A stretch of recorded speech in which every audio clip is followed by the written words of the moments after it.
சேர்ந்து பாடி கர்த்தருடைய நாமத்தை மகிமைப்படுத்துவோம். கர்த்தர் நம்மை ஆசீர்வதிப்பார். தெரிந்த பாடல் அவன் கைகளை தட்டி பாடி கர்த்தரை மகிமைப்படுத்துவோம். everyone கைகளை தட்டி glory to God.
நாம் ஆராதிக்கிறோம். அதனால நம்புறீங்க. அல்லேலூயா. மனுஷனால் இப்படி சூழ்நிலைகளை மாற்ற முடியாது, அப்படி இழப்புகளை ஈடுகட்ட முடியாது, சரிப்படுத்த முடியாது. மனுஷனால் குறிப்பிட்ட எல்லைகளுக்குள்ளே தான் நமக்கு என்ன செய்ய முடியும், உதவி செய்ய முடியும். ஃபார் எக்ஸாம்பிள், ஒரு கேன்சர் வியாதி ஒரு மனுஷனுக்கு வந்துட்டுன்னா மனுஷனால் என்ன செய்ய முடியாது, விடுவிக்க முடியாது. ஆனால் வேதம் சொல்கிறது அவராலே கூடாதது ஒன்றுமில்லை. ஒரு மிகப்பெரிய ஒரு கடன் பிரச்சனைக்குள்ள ஒரு குடும்பம் சிக்கிட்டு அப்படின்னா எல்லாருமே நம்மளை கைப்பற்றுவாங்க. ஆனால் அந்த கடன் பிரச்சனையை மீட்க முடியாத அந்த சூழ்நிலைக்குள்ள கடுமையை போல காணப்பட்டாலும் அவைகளிலிருந்து நம்மை மீட்டு கொண்டு வருவதற்கு ஆண்டவர் வல்லமை உள்ளவராக இருக்கிறார். அல்லேலூயா.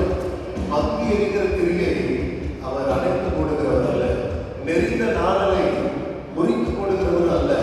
நம்ம அவரை நோக்கி பார்க்கும் பொழுது, உண்மையா அவரை நம்பும் பொழுது, மங்கி எரிகிற கிரியை தூண்டி விட்டு பிரகாசிப்பிக்கிற கிரியா இருக்கிறார்.